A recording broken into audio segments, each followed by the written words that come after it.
I was back home in Morecambe Bay, and I needed sparring partners, Fury said to The Sun. The first person that sprang to mind was Jerrell Miller. I thought, he'll be good sparring for me.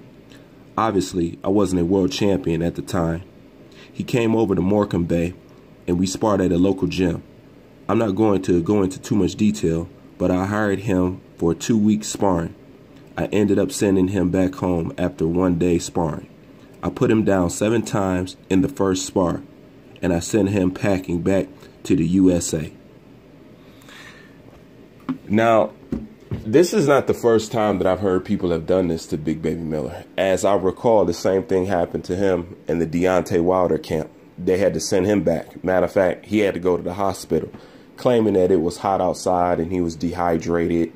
And then he drank some water. Then he came in sparring and he looked bad. And then after sparring, he was falling asleep in the car, and his cousin drove and took him to the hospital. And he said, oh, I was dehydrated and all this other stuff. You know, the bottom line is this. Tyson Fury is one of the most feather-fisted baby hand fighters that's out there. And he put you down 7 times. You know, now, of course, we know sparring is sparring. And, you know, people say, oh, sparring don't count. But sparring counts when they want to diminish or talk about another boxer. So let's uphold that law right now. You know, and as I distinctly remember, when Anthony Joshua was pretty much just a prospect and he went in there and sparred with Tyson Fury, he dropped him a few times, and Tyson Fury was champ.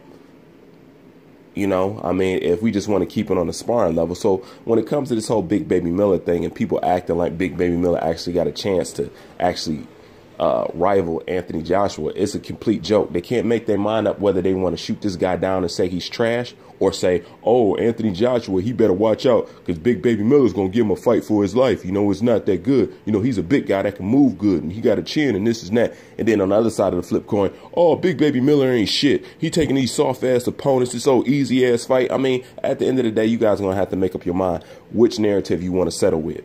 You know what I'm saying? Because you guys are popping around all over the place and you can't sit in one chair. So either Big Baby Miller is a tough fight for him or it's not a tough fight for him. I don't think nobody really see Big Baby Miller as no kind of rivalry. Big Baby Miller is just what was left on the table because none of these heavyweights wanted to step up and fight him.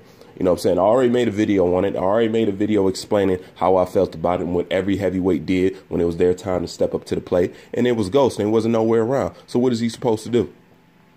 You know what I'm saying? He's going to take the nearest able body out there, you know what I'm saying, as he's supposed to do. And I think it's a good opponent for him to come to the U.S. and just style on. You know what I'm saying? Like if I was Anthony Joshua, I would make a complete statement with this guy.